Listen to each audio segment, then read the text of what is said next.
ตามที่พัดแบสวกเขาซื้อเนาะทุกคนโอ้ดีเขาสิทั้งหลายทุกคนนี่กดหมดไฟแล้วกาทับไทยสบายดีเด้อพ่อแม่พี่น้องFC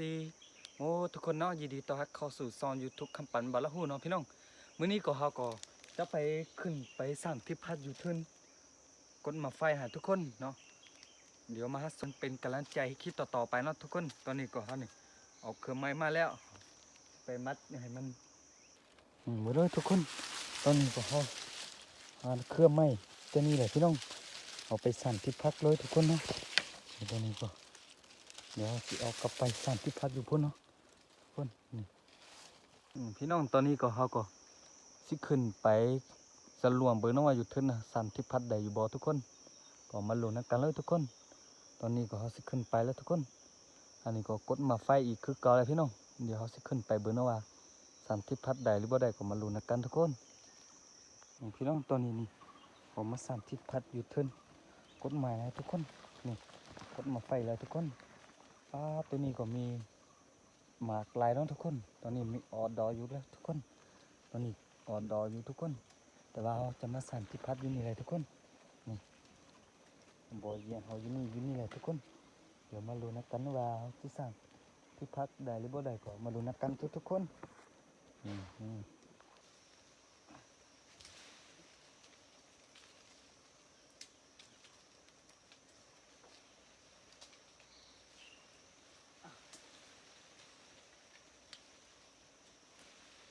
ทุกคนตอนนี้ก็เขาจะมาสั่งที่พักอยู่นี่แหละพี่น้องเดี๋ยวมาครับส่งมาเบิ่งกันเลยพี่น้อง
ทุกคนตอนนี้เราก็30พัดได้แล้วเด้อพี่น้อง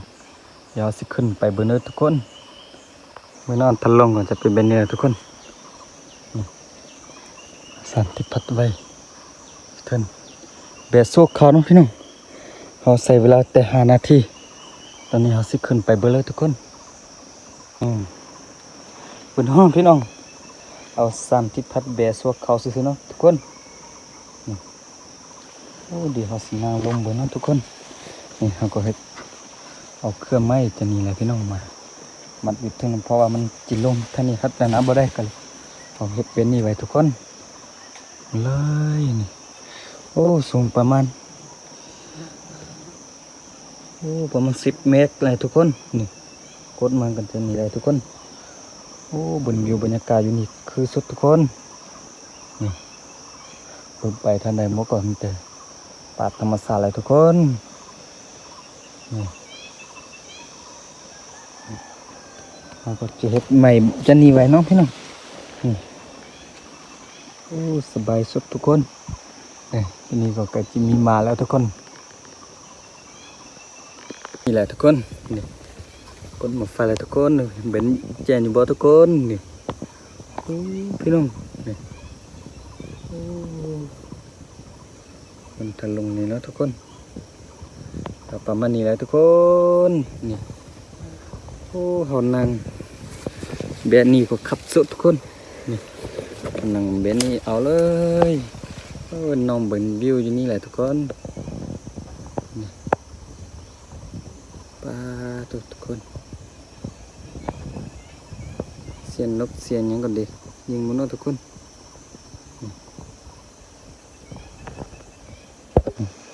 เด้อพี่น้องโทรศัพท์ที่พัดแบตสวกเขาเนาะพี่น้องถูกพี่น้องหมดเลยนั่งเบิ่งวิวน้องเบิ่งวิวก็สบายสุดเลยพี่น้องตอนนี้เราก็กำลังจิลมไปเนาะทุกคนนี่สูงได้ทุกคนอยู่นี่เนาะบอกเขา30,000นี่ประมาณ10 เมตรหรือ12หรือ13ได้นี่ทุกคนตอนนี้เขาก็เนาะพี่น้องมีแต่คลิปนี้ลาท่านผู้ชมไปก่อนเด้อพี่น้องอย่าลืมกดไลค์กดแชร์กดติดตามให้เด้อพี่น้องนี่เขาถ้ามีเวลาอีกก็เขาสามารถขึ้นไปกินข้าวอยู่เทึงเนาะไปแต่งกินอยู่เทึงแล้วก็ทุกคนตอนนี้ก็ใกล้จิตค่ำแล้วเขาก็สิเมืองบ้านแล้วทุกคนนี่เขาบ่ได้เอาเครื่องมันนอนอยู่นี่แล้วทุกคนนี่ป้าปั่นธรรมชาติเลยทุกคนถ้าเขามาเป็นทิ้งก็โอ้มัวสุดแล้วทุกคนบ่เฮา30,000นี่ไปถึงแล้วทุกคนนี่กดมาไฟแล้วทุกคนส่งได้ทุกคนอยู่นี่เนาะ